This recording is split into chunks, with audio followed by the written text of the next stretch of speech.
And we start with a Fox News alert right here at home. Another prominent person facing serious sexual misconduct allegations. Good morning to you. I'm John Scott. Veteran journalist Charlie Rose suspended now, and Julie Banderas is with us as well.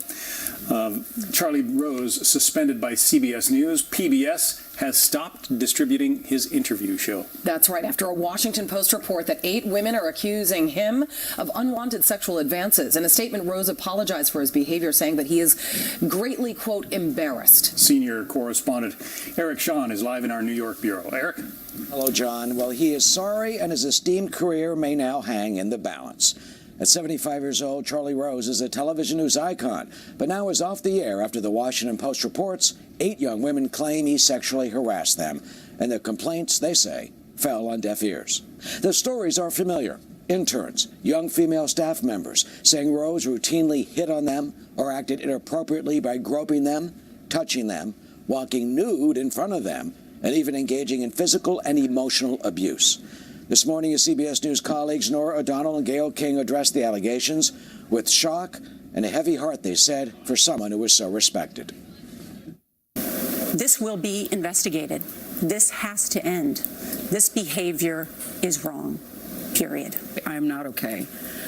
After reading that article in the Post, it was deeply disturbing, troubling, and painful for me to read. That said, I think we have to make this matter to women. Rose is contrite and apologetic, saying in 45 years in journalism, he's been an advocate for women, and he is aware of the pain caused by the conduct. Here's part of his statement saying, in quote, "It is essential that these women know I hear them, and that I deeply apologize for my inappropriate behavior. I am greatly embarrassed." He says, "I have behaved insensitively at times, and I accept responsibility for that. Though I do not believe that all of these allegations are accurate, I always felt that I was pursuing shared feelings, even though I now realize I was mistaken."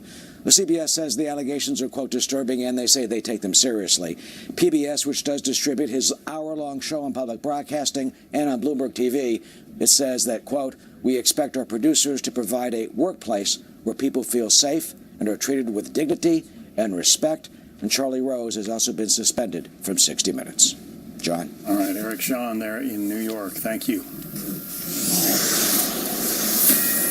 Take you down to southern Africa now, where the Zimbabwe parliament speaker says President Robert Mugabe has resigned.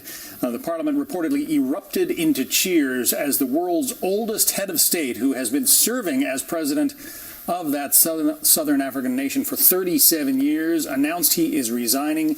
The impeachment process was underway. Zimbabwe will get a new leader. Robert Mugabe, 37 years as head of that country, is stepping aside.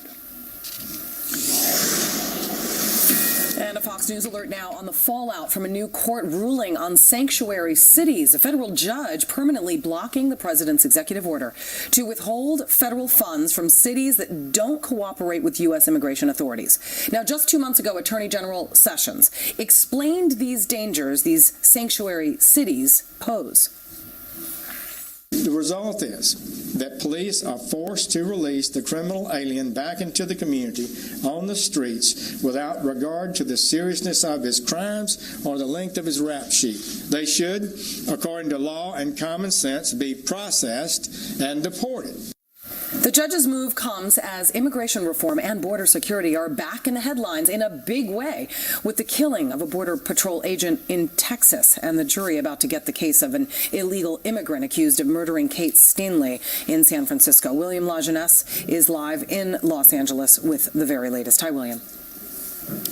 Well, you know, in fact, this challenge to the president's executive order comes from San Francisco and Santa Clara counties, who claim that cutting off federal money to sanctuary cities is illegal.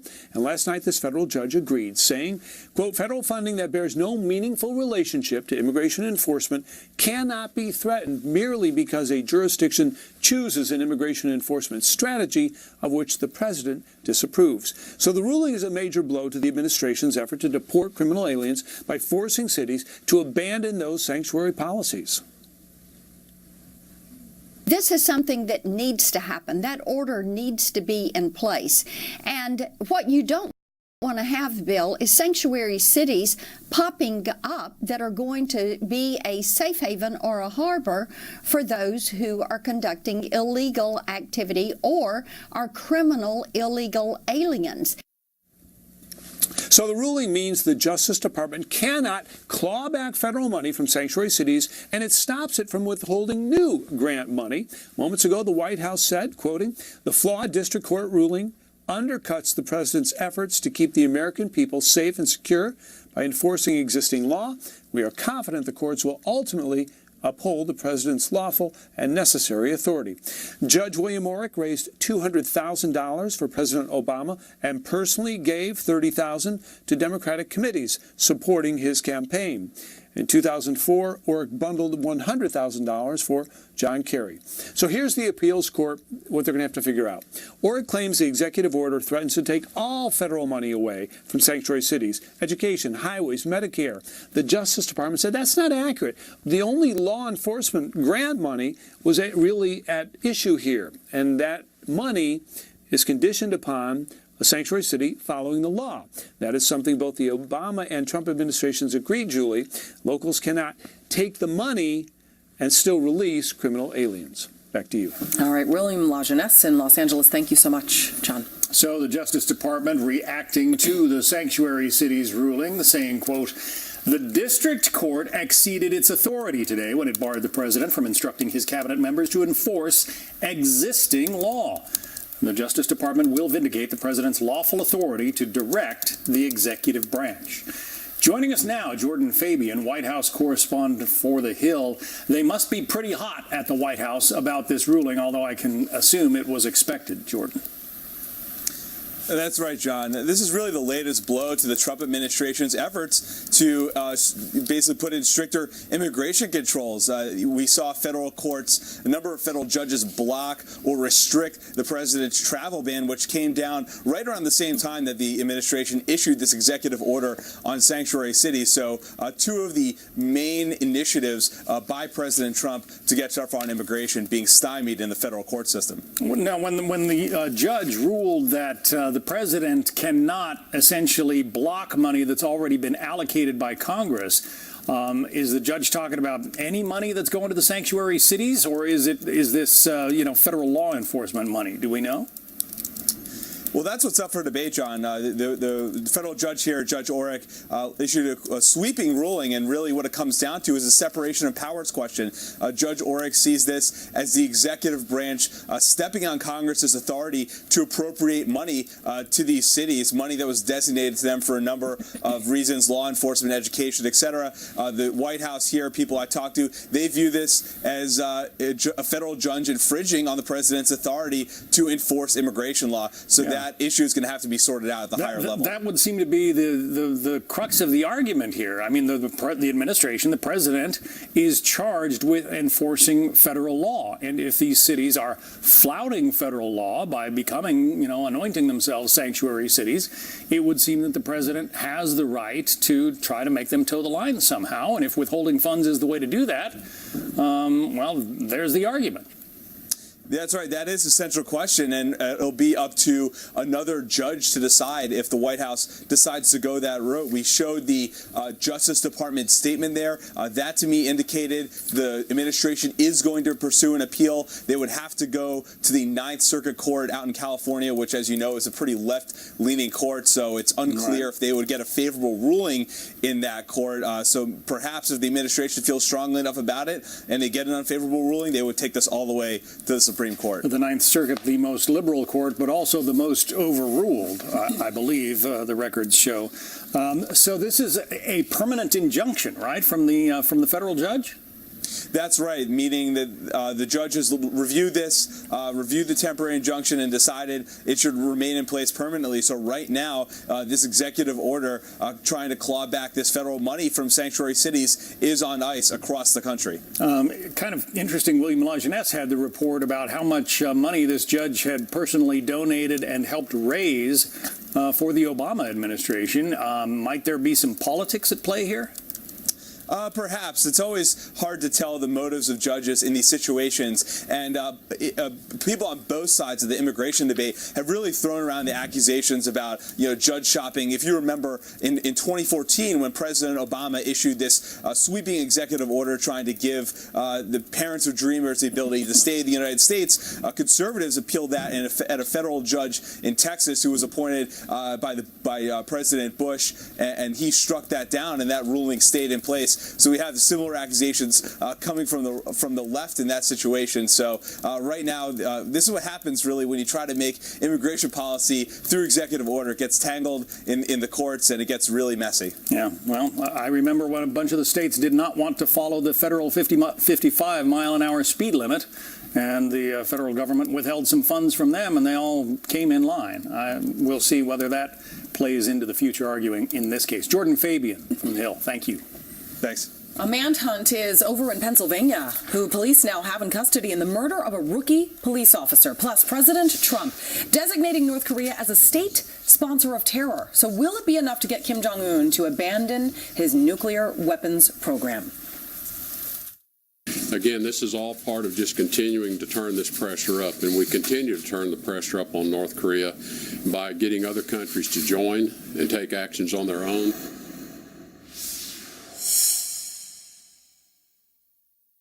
Breaking now in the deadly police shooting in Pennsylvania. A 4-day manhunt is over now, with Ramel Sal Holt taken into custody. The 29-year-old stands accused of killing a rookie officer during a traffic stop Friday night. Thank you to the citizens of New Kensington who offered. Our officers are dedicated to providing the best possible service to protect you and keep you safe. There is no better example than Officer Brian Shaw, who gave his life serving this community. Officer Shaw was just 25 years old. He was shot in the chest while chasing a suspect on foot. That suspect now identified by police as Holt.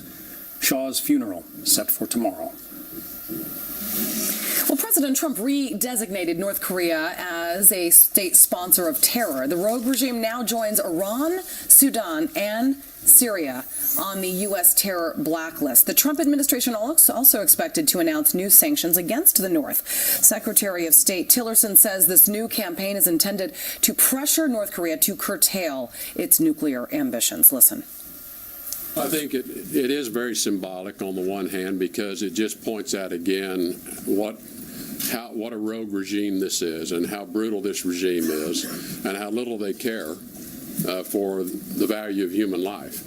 So I think if in that in of itself, I think makes a strong statement of just the nature of this regime. And as I've said, the practical effects may be limited, but hopefully we're closing off a few loopholes with this. Now, for more on all of this is Christopher Swift, an attorney and a national security studies professor at Georgetown University. Thank you very much for talking to us. So, North Korea now joins Iran, Sudan, and Syria on this state sponsor of terrorism list. You see how well it's worked for them. But the president says that it should have happened a long time ago. It should have happened years ago. It absolutely should have been. But what difference will it make in the end? Well, in the end, it doesn't change very much legally or strategically. It's an appropriate move.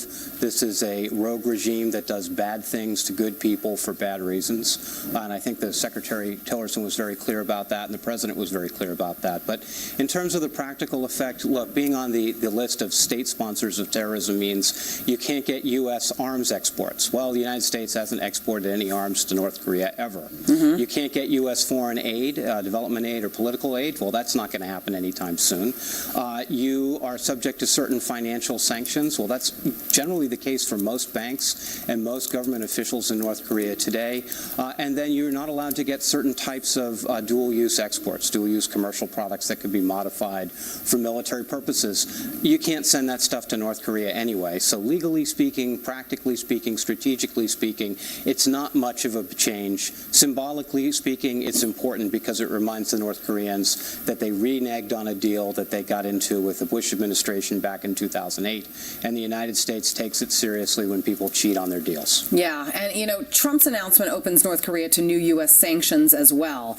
We have seen some of the toughest sanctions under the Trump administration, specifically also getting China involved in order to get the banks to put the close on North Korea. What else should we be seeing by adding North Korea to this list when it comes to sanctions, when it comes to legal liabilities? So it used to be that North Korea was treated very much the same way as Iran, and then in the late days of the Bush administration, the George W. Bush administration, President Bush and Condoleezza Rice dialed that back a fair amount. So these days, you can't do business with the North Korean government. There are a lot of bad actors in North Korea, and it's worth that you can't do business with who are individually sanctioned.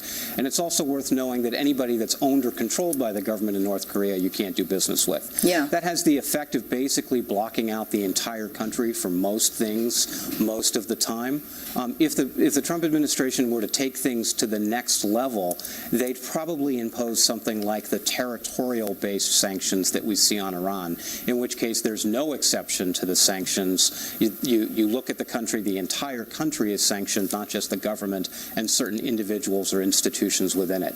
That's the direction I'd expect the Trump administration to take. It would align the approach we use on North Korea from a sanctions perspective with the approach we've used on Iran. Right now, we're treating North Korea the same way we treat Syria, and it looks like the Trump administration is going to step that up. Okay. And as you mentioned, the move, mostly symbolic, likely isn't going to be preventing Kim Jong-un and his defiance in developing nuclear weapons. However, does this set up the U.S. to position itself to take harsher measures against the rogue regime? We've talked much about how the president has met with the prime minister of Japan and met with South Korea and their leaders in order to put the pressure on North Korea. The missile defense program, for example, something that we need to amp up. Does that then give us the footprint, if you will, in order to do that so we can protect these allies? So redesignating North Korea as a state sponsor of terror is an incremental step in the right direction in terms of the coordination of political, economic, military, and diplomatic tools. But if you look at what's really going to change North Korea at the end of the day, it's going to be economic pressure from China, military pressure from the United States, and political changes within the country itself. Everything that we're doing to make sure that our allies have theater missile defense, that we're coordinated with Japan and South Korea to the extent that we can be on responding to aggression if it happens in the future. All of those things are the normal things that we'd expect any administration to do, and I'm glad to see the Trump administration doing them. But at the moment, we're sort of in a holding pattern with North Korea. You can turn up the pressure a lot, but unless you have economic pressure from China, military pressure from the United States, and political change within that country, you're not going to see this regime's behavior change very much, at least not in the near term. All right. Christopher Swift, thank you very much. We appreciate you coming on. Good to be with you. John. Well, the battle for tax reform now heading to the U.S. Senate, and even though the GOP bill passed in the House, 13 Republicans voted no. One of them will be here to explain why. Plus, an $85 billion merger could play out in the courtroom instead of the boardroom. Why the Justice Department might want to block AT&T from acquiring Time Warner. The record of evidence before the DOJ could not be more clear and convincing that there is no harm.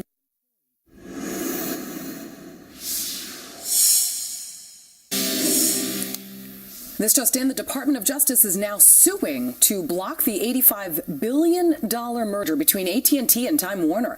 Regulators argue the deal is harmful to consumers and will stifle competition. The telecom giant saying it will fight the case in court.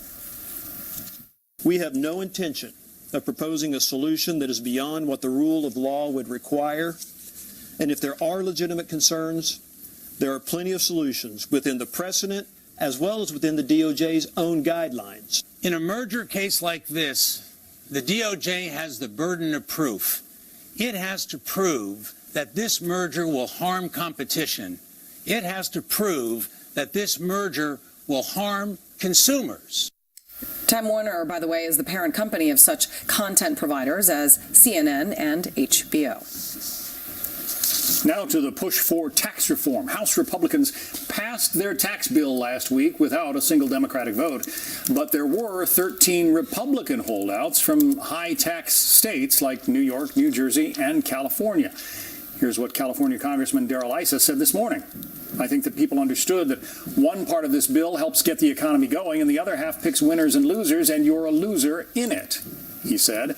I don't want to play winners and losers. I want to have a tax code that's fair, and I think we're missing the boat, and that's why I voted no. Congressman Issa joins me now. Congressman, good to have you on. Thank you. You said you think that this new tax proposal is not fair. In what way?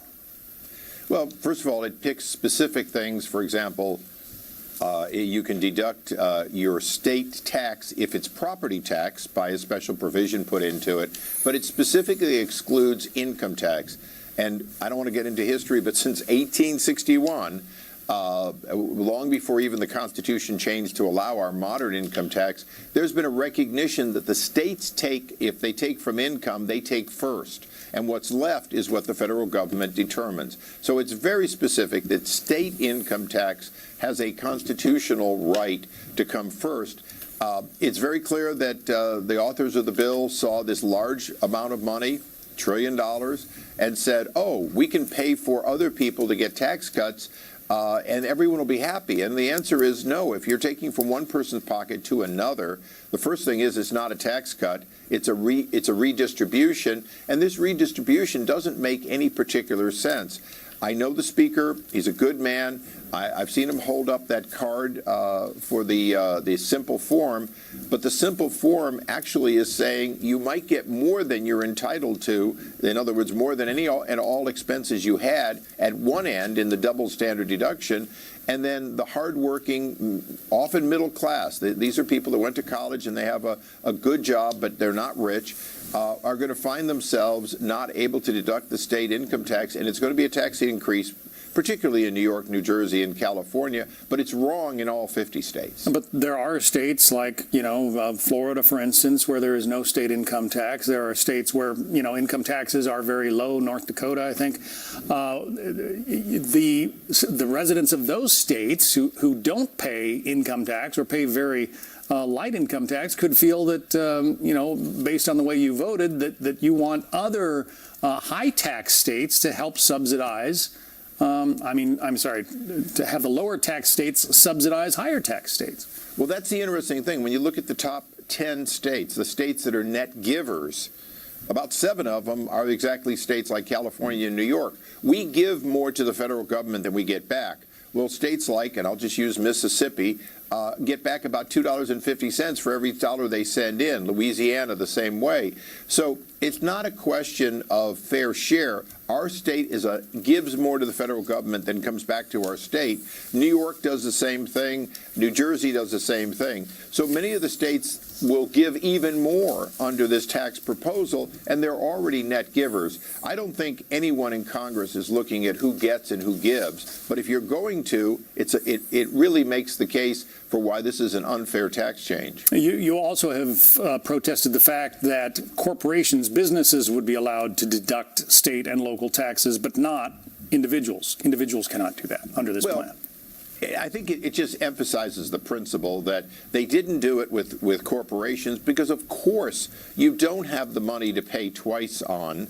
And obviously reducing it, at least reducing what your profits are by the amount that has already been taken by the state or by property taxes or even by interest. These are things in which you can't tax that which has already been taken by somebody else. That basic principle is all we're asking for in the state income tax. Remember, your state income tax is not discretionary. You don't get to say, well, I gave it the other office at the federal government. They take the money. And you're in a situation in which my constituents, in some cases, will be paying over 56% on their ordinary income. And I don't know what a fair share is. I guess it keeps rising. But it's certainly a 5% increase on many Californians is a big increase, and it was generated by what I think was a good intention, but not a good bill. And we need to get it fixed. The Speaker of the House came out to California. He promised a large group of his supporters that he was going to attempt to fix the California thing.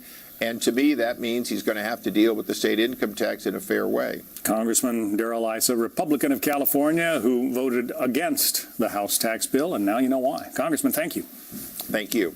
Alabama Republican Senate candidate Roy Moore remains defiant and is refusing to withdraw from the race. We are going to go live to Birmingham, Alabama with the very latest and the battle for tax reform. Plus, brand new details emerging on the death of a Border Patrol agent in Texas while police hunt for his killer. What we're learning about the investigation. There is going to be risks, and that for those families, you know, it's a really scary thing sometimes to wonder if your loved one's okay. A Fox News alert and an urgent manhunt in Texas for the killer of a U.S. Border Patrol agent. 36-year-old Rogelio Martinez died from his injuries Sunday. His partner remains hospitalized in serious condition. Officials say Martinez was found at the bottom of a deep culvert in an area known for drug activity. Local residents say they are aware of the danger our border agents face. Absolutely. I mean, there's no structure out there. They're out in the elements. Many times, you know, they're actually short-staffed. You know, they don't have all the resources that, you know, your typical law enforcement would have out here. Casey Stiegel is live in Dallas with the very latest on this sad story. Casey? Yeah, Julie, good to see you. The FBI now saying that both of these agents suffered from traumatic head injuries and broken bones, but they have still not released exactly how they were hurt. Only said that two men were discovered in the culvert area right off of I-10 near Van Horn, Texas. As we know, this man, Agent Rogelio Martinez, was so badly injured, he was airlifted to an El Paso hospital but did not survive.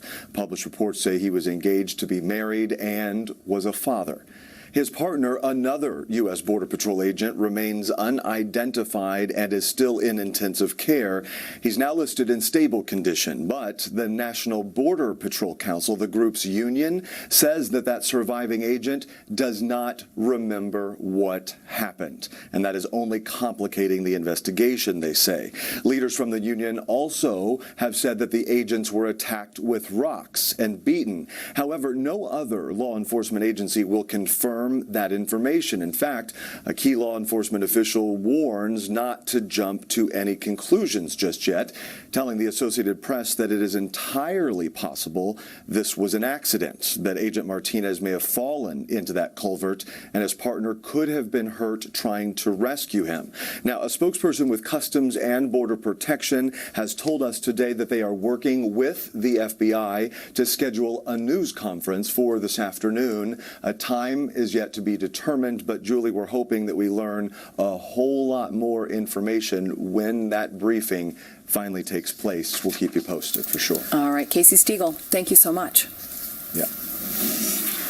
Alabama Republican Senate candidate Roy Moore facing multiple accusations of sexual misconduct and widespread calls from top Republicans to drop out of the race. But Moore shows no signs of backing out. Let me set the record straight. Even after all the attacks against me, against my family, against the foundation, and now against my husband, he will not step down. Jonathan Seri is live in Huntsville, Alabama. Jonathan. Hi, John. In fact, Moore's opponent, Democrat Doug Jones, released a new ad targeting Republican voters. The ad starts out with quotes from prominent Republicans supporting what they have heard from Moore's accusers. Watch. Conservative voices, putting children and women over party, doing what's right. The ad ends with a quote from Ivanka Trump. Clearly, Jones is reaching out to moderate Republicans, which he's going to need if he's going to win an election in this conservative and deeply red state. But the Moore campaign has gathered statements from witnesses to refute the allegations of some of his accusers. Those accusers include Beverly Young, seen here with attorney Gloria Allred, who claims when she was 16 years old, Moore offered her a ride home from the restaurant where she worked and then assaulted her in his car. The Moore campaign issued a press release quoting former restaurant employee Rhonda Ledbetter, saying, "I was a waitress at Old Hickory for almost 3 years from 1977 to 79, and I never saw Roy Moore come into the restaurant, not one time." The campaign also quotes former employees at the Gadsden Mall to debunk a report in the New Yorker suggesting that Moore had been banned from the shopping center because of unwanted contact with teenage girls. Former operations manager Johnny Adams is quoted saying, "In my 26 years working at Gadsden Mall, I never heard anything about Roy Moore being banned from the mall or any other mention of issues concerning him." The Moore campaign criticized the media for spreading these allegations and said that Alabama voters would be able to see beyond fake news. John, back to you. Jonathan Seri, thank you. Still ahead on Happening Now, a massive fire lighting up the skies in Michigan. What caused this one, and when residents can go back home? And a federal judge blocking the president's executive order on sanctuary cities. We'll have a debate next. Here would be to make sure that people understand that the police are there to help them and secure their environment and make sure that they can put criminals in jail. I mean, this sends just an absolute wrong message about going after criminals. Right. Fox News alert, and it's a good one. Take a look at the Dow on this Thanksgiving week. Up 180 points right now, 23,610. That's about 60 points above its previous high. The Dow, the S&P, the NASDAQ, all on track as of right now for record closes on this day. The S&P 500 hit a high. The Russell 2000 also hit an all-time high. We'll be watching it closely as it ticks down towards 4 p.m. on the East Coast. But right now, things are looking rosy on Wall Street. So a federal judge has blocked President Trump's executive order to cut funding from sanctuary cities that don't cooperate with immigration authorities. Congresswoman Marsha Blackburn says the blowback from this ruling will be crippling. Listen. I think this is a danger to the safety of our communities and cities, and I think it's a danger for the rule of law. Let's bring in Brad Blakeman, former Deputy Assistant to President George W. Bush, and Jim Kessler, former Legislative and Policy Director to Senator Chuck Schumer. Gentlemen, thank you very much for talking to us. Thank you. Okay, so Jim, the judge finds Trump's executive order unconstitutional. I know you agree, but what then is the solution to our immigration problem if our borders have remained unsecure for years, which is the reason why millions of illegal immigrants have gotten here in the first place? Good question. So first on the executive order, I mean, it violates the 4th, 5th, 10th Amendment and the separation of power doctrine. That's probably a record in an executive order to that many violations of the Constitution. So what needs to be done legislatively. I think we need to go back to the drawing board, pass comprehensive legislation that is tough on the border, fair to taxpayers and to people who are here undocumented but peaceably, and that's practical and solves this problem for good. That's the path going forward.